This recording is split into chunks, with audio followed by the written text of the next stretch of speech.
Hi there and welcome to Hearthside. My name is Michelle. I'm the author on this blog. I'm excited for this video today. After my last two, this is going to feel like a bit of a breath of fresh air for me.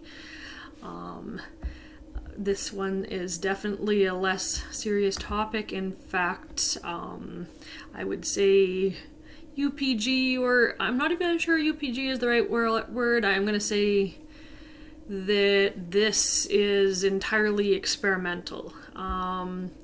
So basically what I've been doing, and I've already posted one video on this topic, is every year I'm looking at the year using the rune poems to try to predict, sort of like Farmer's Almanac style, what might happen in the year. Now, I don't know if this is going to work. I'm not saying it is something that you should do or something you should follow. It's just something I'm trying out. But I got the idea from Rune Rasmussen, the Nordic Animist year. Now he's basically assigning a rune to each year in a 19 days or a 19-year cycle.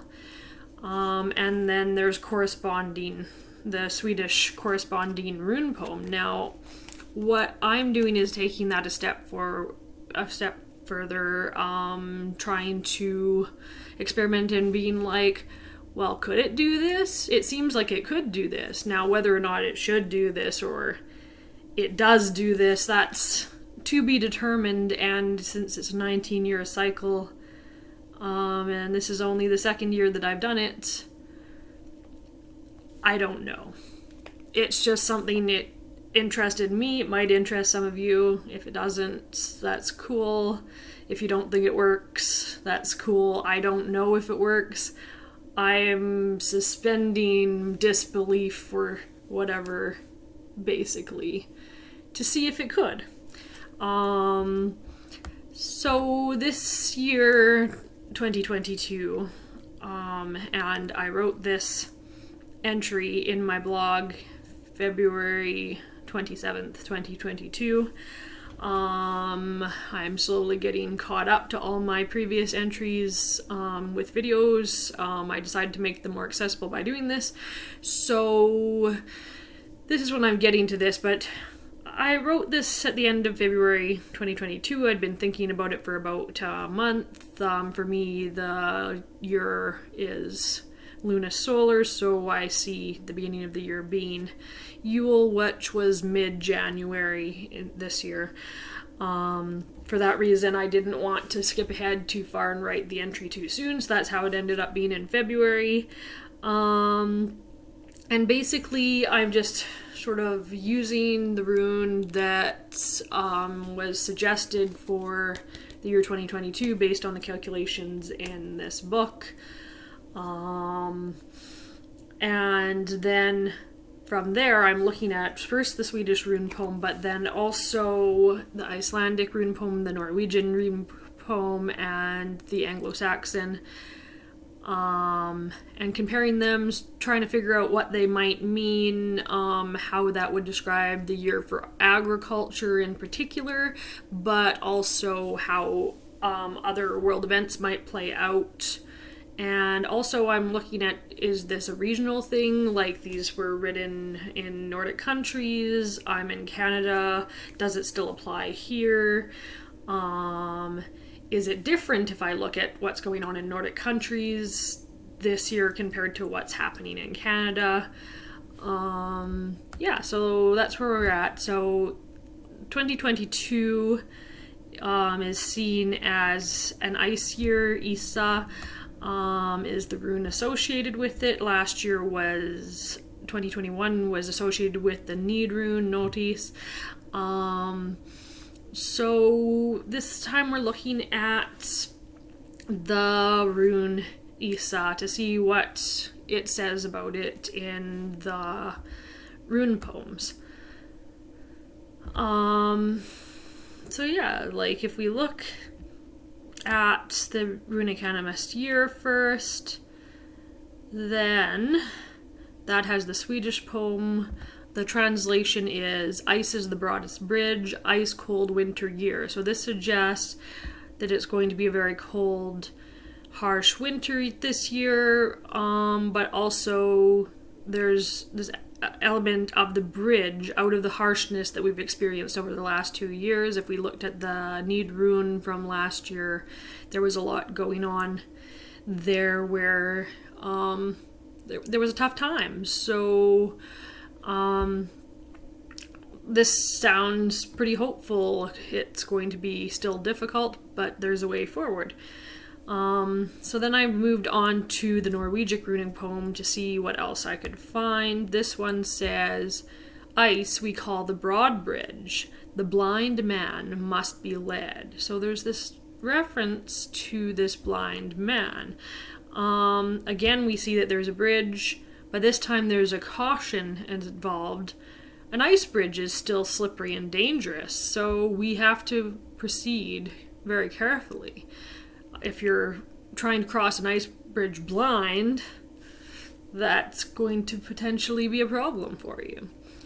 So that is something that we'll have to consider going forward. And then we can look at the Anglo-Saxon poem.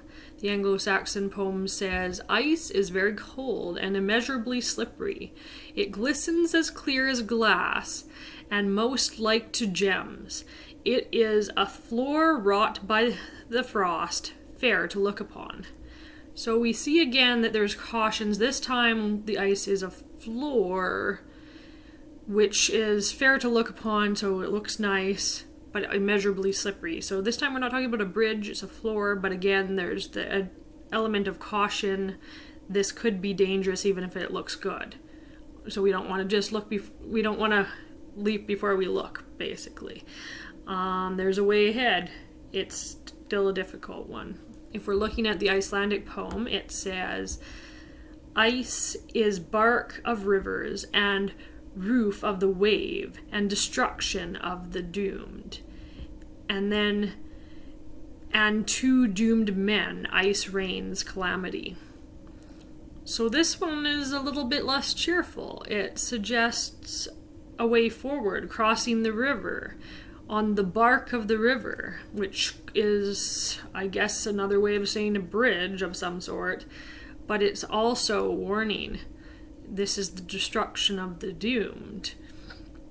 So we have to think about that when we're looking into what this could mean for the year. So those are the 4 poems. Now we're going to look. The first thing I like to do is I like to look back 19 years ago, see what was happening in another ice year. Just to get some glimpses of what sort of things we might expect now. So the major news in 2003 was that US and Britain were declaring war on Iraq, which was an escalation of the 9/11 attack in 2001. So here's our 3-year pattern for 2001 to 2003, which is to do with the incident with 9/11 and the planes and the World Trade Center. So this led to recession and then war. So that was the difficult time. Leading out of the difficult time is this war. So looking at our own 3-year pattern, this one has been 2 years of lockdowns due to the pandemic. We also see recession patterns, and surprise, war with Ukraine and Russia was just starting to come to the forefront right as I was entering this blog entry into my blog. So it seems like there is a similar pattern to some extent, this sort of like stagnance and then coming out of it, but a recession and then a war. If we're looking at crops for 2003, Canadian crops increased production from the previous year. But if we're looking at Scandinavia as well, which I want to do so that I can see if there's any difference between geographic regions, it says Southern Europe had a heat wave in 2003. Sweden reported cooler summer temperatures than the year before with a good crop yield. So it was only the very south of Sweden that was negatively affected. So it sounds like the Nordic countries had a better year than Southern Europe. So it looks like the Canadian trend is similar in this case to the Nordic trend. So this suggests a promising year for agriculture this year as well. And my experience this year is we've had a lot of rain, we've had drought for the last 2 years, so that's quite possibly a true thing. And also we have lots of opportunities opening up to us as this 3-year cycle comes to the close. That means hopefully that we've got the pandemic mostly behind us, that we're able to move forward from it cautiously. And again, we have to exercise caution. We expect progress, not stagnance, but we also need to exercise caution. So that's what this one is. Again, grain of salt. This is all experimental, UPG, whatever you want to call it. Yeah, so that's this entry, examining ESA in 2022. See you next time.